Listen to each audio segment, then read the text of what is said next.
Bismillahirrahmanirrahim. Assalamualaikum warahmatullahi wabarakatuh. Langsung saja, pada kesempatan kali ini saya akan membahas bab awamil ad-dakhilati alal mubtada wal khobar, yaitu bab amil-amil yang masuk pada mubtada dan khobar. Pada umumnya, awamil nawasikh ini dia terbagi menjadi tiga.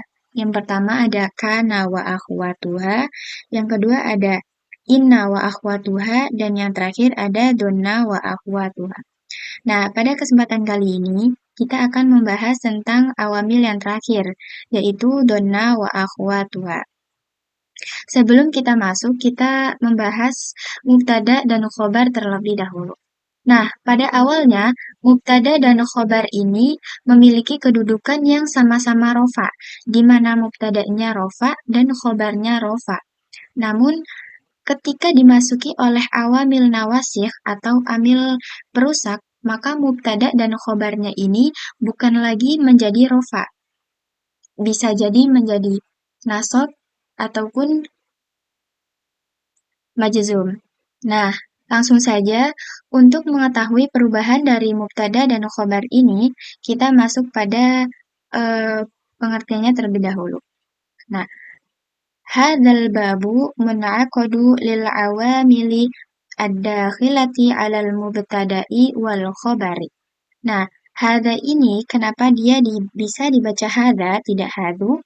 Karena hadza ini dia isim isyarah atau kata tunjuk dan ia mabni, tidak berubah harokat akhirnya atau tetap. Dan kedudukan hadza di sini dia sebagai mubtada. Nah, al-babu, kenapa bisa dibaca al-babu, tidak al-babi? Karena dia sebagai badal. Nah, setiap kata yang terletak setelah isim isyarah itu kedudukannya sebagai badal. Selanjutnya mun'aqadu. Kenapa dibaca mun'aqadu, tidak mun'aqadi? Karena mun'aqadu ini dia sebagai khobar. Khobar dari mana? Khobar dari mubtada. Khobar dari hadza. Kemudian lil awamili. Lil awamili, kenapa dibaca lil awamili, tidak lil awamilu? Karena dia diawali oleh harfun jar. Nah, ini dia harfun jarnya ini harfun li. Di mana fungsi dari harfun jar itu adalah memajrurkan kata setelahnya atau mengkasrohkan kata setelahnya. Selanjutnya ada ad-dakhilati. Nah, kenapa dia dibaca ad-dakhilati? Karena ia sebagai mudhof ilai. Mudhof ilai dari mana? Mudhof ilai dari awamil. Nah, awamil ini dia juga memiliki dua kedudukan, yaitu karena diawali oleh harfun jar, maka ia majrur, sekaligus ia sebagai mudhof. Dan ad-dakhilati ini dia sebagai mudhof ilai. Kemudian ada ala. Nah, ala ini juga dia harfun jar, makanya dia mabni, tetap. Tidak berubah harokatnya, maka tidak bisa kita baca ali atau alu dan lain-lain. Kemudian mubtada'i. Nah, mubtada'i ini dia juga majrur. Majrurnya dari mana? Dari kata ini, dari harfun ala. Makanya dibaca i, tidak u. Wal khobari. Nah, waw di sini ini waw atof atau waw penghubung. Dan al-khobari kenapa tidak dibaca ru? Karena ia masih menjadi majrur. Majrur dari mana? Dari harfun ala ini. Sekaligus ia majrur dan ma'tuf karena diawali oleh harfun atof. Kemudian fatuwajjiruhuma wa tansahu hukmahuma as-sabiqa. Nah, fa ini dia sama juga seperti waw, yaitu fa atof. Tuwajjiru. Nah, kenapa dibaca tuwajjiru, tidak tuwajjiri? Karena dia fi'il mudhari, dan fi'il mudhari itu marfu'un bidhammatid dhahirah. Ini marfu dengan domah yang nampak. Huma, ini dia sebagai domir. Nah, selanjutnya watan sahu, waw ini dia waw atof juga sama seperti harfun fa ini. Tansahu, kenapa bisa dibaca tansahu, tidak tansahi? Karena ia eh, fiil mudhari. Makanya dia rofa, tidak tansahi atau tansakho, seperti itu. Kemudian hukma. Hukma. Kenapa dibaca hukma, tidak hukmu? Nah, hukma ini dia adalah maf'ul bih. Maf'ul bih dari mana? Dari tansahu. Makanya dibaca fathah hukma. Karena maf'ul bih itu dia harus eh, fathah, tidak bisa dhammah. Dan huma ini dia sebagai mudhof ilai karena huma ini susunan idhofah di mana hukma ini sebagai mudhof dan huma ini sebagai mudhof ilai.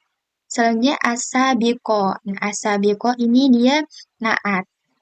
Adapun artiannya yaitu bab ini membahas tentang amil-amil atau faktor-faktor yang masuk pada mubtada dan khobar sehingga sehingga keduanya menghapus hukum awalnya.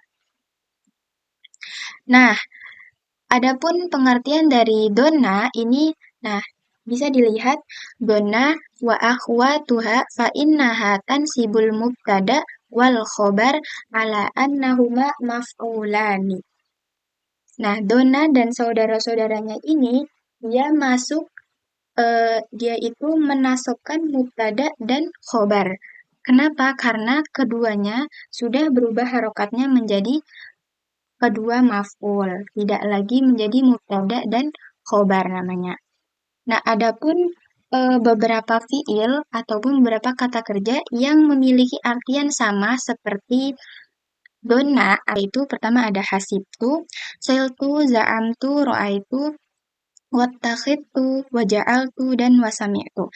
Nah, artian eh, saudara-saudara dona ini memiliki artian yang sama, tidak jauh berbeda. Nah, selanjutnya kita masuk pada contoh. Bisa teman-teman lihat contohnya di sini ada dua. Yang pertama ada donantu Ahmadan Iman. Nah, Ahmadan Iman ini yang mana awalnya Ahmadan sebagai mubtada dan Iman sebagai khobar, ketika dimasuki oleh awamil donantu, maka ia berubah. Berubah apanya? Berubah kedudukannya serta berubah namanya. Nah, di mana yang awalnya mubtada itu rofa, ketika dimasuki oleh awamil dona, ia berubah menjadi nasob atau fathah tain. Demikian juga pada khobar. Nah, bagaimana dengan i'robannya? Nah, fiil donantu ini, donantu dia fiil sekaligus fa'il. Fiil apa? Fiil madi. Itu donna ya dunnu. Kemudian fa'ilnya ini fa'il tu atau dia kembali pada domir ana. Ahmadan iman. Nah, Ahmadan ini sebagai yang awalnya sebagai mubtada, ia berubah hukumnya atau berubah namanya menjadi maf'ul awal. Itu maf'ul pertama.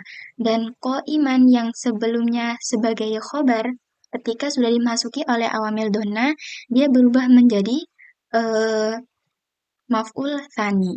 Nah, mengapa donna ini dia membutuhkan dua maf'ul? Karena dia termasuk fi'il muta'addi. Karena dia termasuk fi'il muta'addi.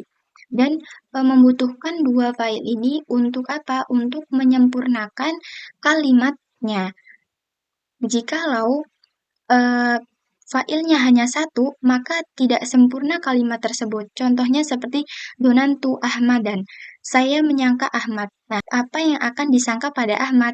Nah, oleh karena itu, donantu ini dia harus ataupun membutuhkan dua maf'ul untuk melengkapi kalimatnya. Seperti ini, donantu Ahmadan iman. Saya menyangka Ahmad itu telah berdiri. Nah, adapun contoh selanjutnya ada za'amtu bakron sodiqon. Ini cara pembuatannya ataupun cara irobanya juga sama seperti dona. Nah, mungkin itu saja dari saya. Kurang dan lebihnya saya mohon maaf. Wabillahi taufiq wal hidayah. Wassalamualaikum warahmatullahi wabarakatuh.